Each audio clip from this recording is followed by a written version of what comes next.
It's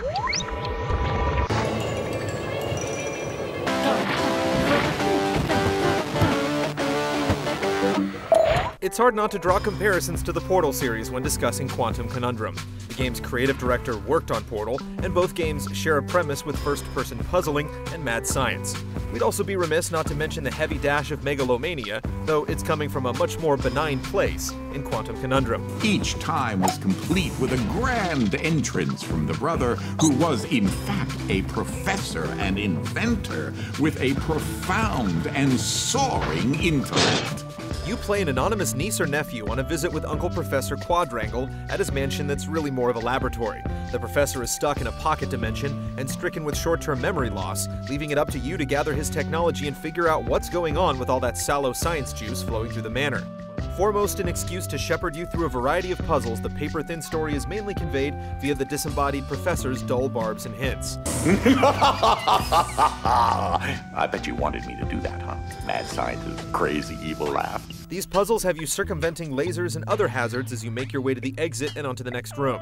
Your uncle's weird science gives you 4 dimension-shifting abilities, controlling object densities, making them lighter or heavier in other words, slowing down time, and inverting gravity.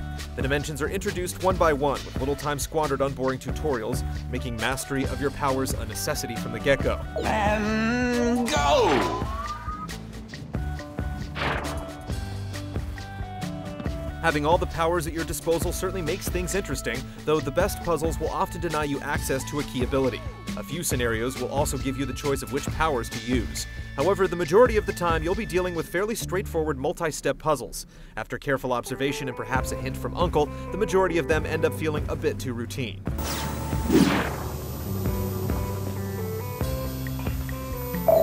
The need to reckon with physics injects a bit of dynamism into the proceedings, but after taking a ride on a slow-mo safe a few times, you'll feel the game starting to exhaust its bag of tricks.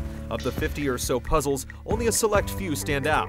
People with a phobia of first-person jumping should also take note. There's a lot of it here, and while slowing time can make it a little easier to deal with, your in-game entity still moves at normal speed. Checkpoints are constant, but there are no quick saves for the more fiendishly demanding leaps.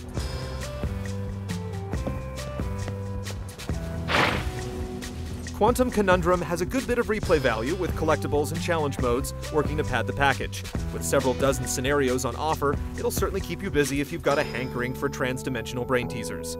It's just too bad that so few of the puzzles end up feeling memorable.